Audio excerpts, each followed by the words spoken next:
मनुष्य शरीर परमात्मा ने अत्यंत कृपा करके दिया। जो मनुष्य इसको प्राप्त करके अपनी इंद्रियों को वश में नहीं रखता, उसका जीवन अत्यंत शोचनीय है। यह शरीर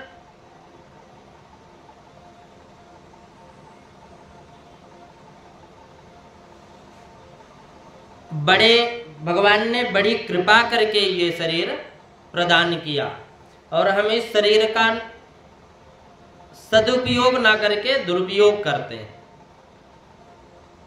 मनुष्य का शरीर परमात्मा ने अत्यंत कृपा करके, कृपा नहीं अत्यंत कृपा करके प्रदान किया। यह अनित्य शरीर नित्य परमात्मा की प्राप्ति करा सकता है।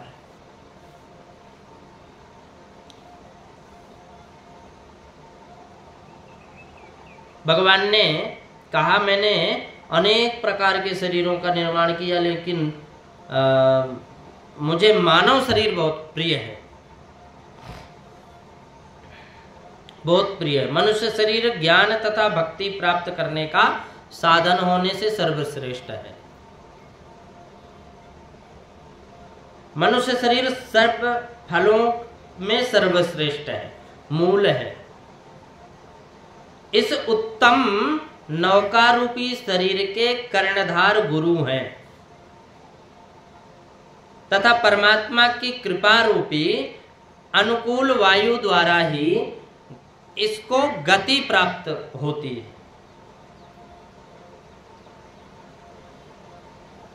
तथा परमात्मा की कृपा रूपी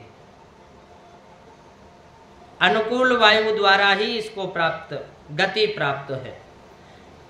इतना होने पर इस मनुष्य देह रूपी नौका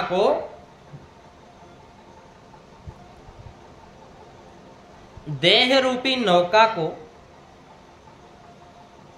प्राप्त करके भी जो मनुष्य भव सागर से नहीं तर जाता, नहीं तर पाता,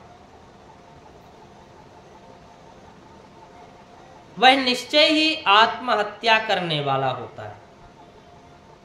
रामायण में राम जी ने जगत को ज्ञान दिया है कि बड़े भाग्य मानुष तन पावा,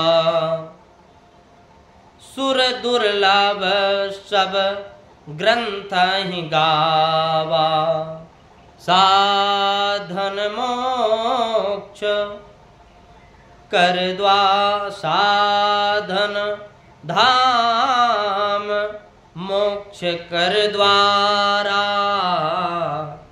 पाई न जेहि परलोक संवारा।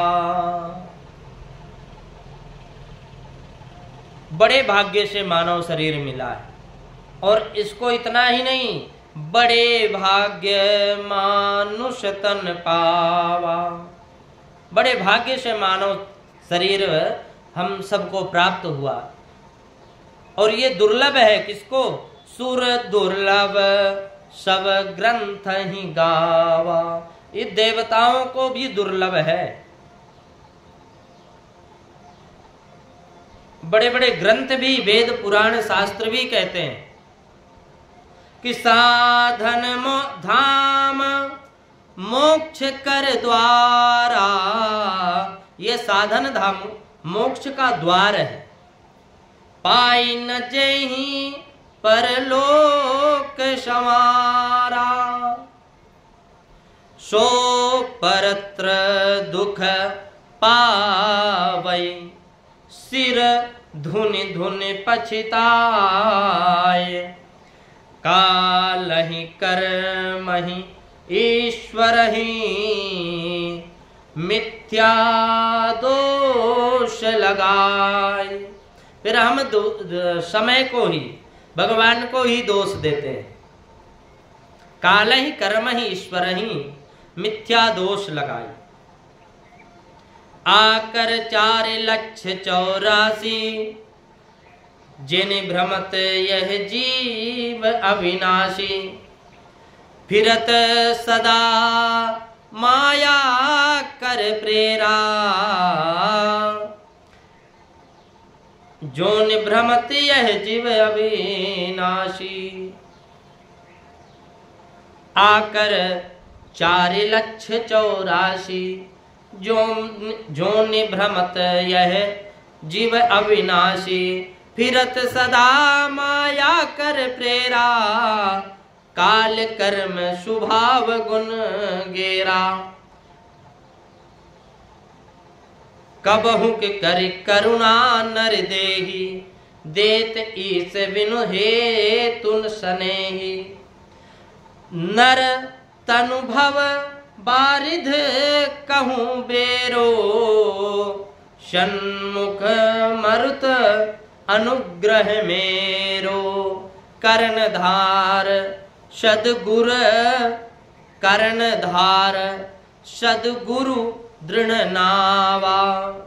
दुर्लभ साज सुफल करी पावा।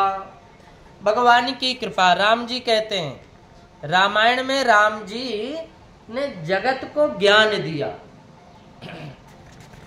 लेकिन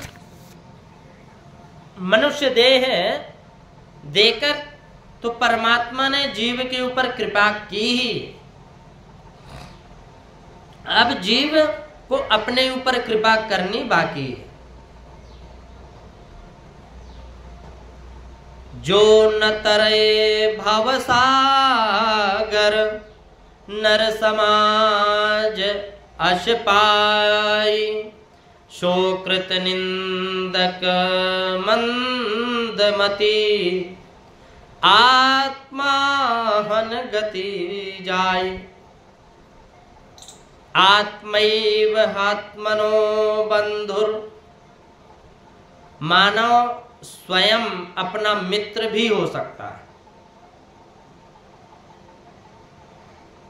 अथवा शत्रु भी हो सकता है। जिसके जीवन का कोई लक्ष्य नहीं है अथवा लक्ष्य का ज्ञान होने पर भी जो जिसको प्राप्त करने का साधन नहीं करता, वह स्वयं अपना नाश करता है, उसका पतन होता है। श्री राम जी के दर्शन करने के लिए जो साधन नहीं करता, उसे अंतकाल में बहुत पश्चाताप होता है। श्री राम के दर्शन से ही शांति प्राप्त होती है। यहाँ तक कि श्री राम के भक्त का दर्शन कर ले तो शांति प्राप्त हो जाती है। तो श्री राम जी के दर्शन करने से तो परम शांति प्राप्त होती है। श्री राम के बिना आराम मिलता नहीं। परमात्मा का दर्शन मनुष्य शरीर में ही प्राप्त होना संभव है। मनुष्यों से इतर किसी को श्री राम जी का दर्शन नहीं होता। मनुष्य के अलावा स्वर्ग में स्थिति देवता, जो स्वर्ग में विराजमान देवता लोग हैं, अपने द्वारा बहुत सा सुख भोगते हैं, परंतु उनको भी राम जी के दर्शन नहीं होते। इसलिए अत्यंत सुख भोगने पर भी उनको शांति नहीं मिलती। स्वर्ग में पुण्यों का नाश होता है। देवता किए हुए पुण्यों का फल अर्थात सुख भोगते हैं। पशु पक्षी किए हुए पापों का फल भोगते हैं। देवता लोग तप नहीं कर सकते, पशु भी तप नहीं कर सकते। मनुष्य ही एक ऐसा भाग्यशाली जीव है जो विवेक पूर्वक भोगों को भी भोग सकता है और भक्ति में जीवन व्यतीत कर सकता है, भगवान को भी प्राप्त कर सकता है। स्वर्ग में न तो देवता लोग सुख भोगने के लिए एक और अपने संचित पुण्य का नाश कर रहे हैं। स्वर्ग में देवता सुख भोगने के लिए ही कर रहे हैं, भजन नहीं करते वहां। और दूसरी ओर कोई नया पुण्य कर भी नहीं सकते वो। घर में आमदनी एक पैसे की ना हो, अपितु रोज खर्चा हो, खूब खर्चा हो, तो घर में शांति रहती नहीं। कब तक रहेगी शांति? स्वर्ग में नया पुण्य प्राप्त नहीं होता, कारण कि स्वर्ग में देवता लोग भक्ति नहीं कर सकते। अच्छा, भक्ति तो भारतवर्ष में तथा मनुष्य शरीर में संभव है। भारत भूमि भक्ति भूमि है, और भारतीय वही है जिसका मन भक्ति में रमण करता हो, जिसको भक्ति में आनंद आता है। भा शब्द का अर्थ है ज्ञान, और ज्ञान भक्ति में रमण करने वाला जो देश है उसको हम भारत कहते हैं। तो स्वर्ग को भोग भूमि है, स्वर्ग तो भोग भूमि है, वहां भक्ति संभव नहीं है। इस भूमंडल पर भक्ति में भारत देश सर्वश्रेष्ठ है। भारत अध्यात्मवादी देश है, ब्रह्म विद्या की भूमि है। भारत की भूमि भक्ति की भूमि है। भारत में भगवान के जितने अवतार हुए उतने किसी अन्य देश में नहीं हुए। किसी कारण से देवता लोग भी भारत देश में उत्पन्न मनुष्यों की महिमा गाते हुए भागवत में एक स्थान पर कहते हैं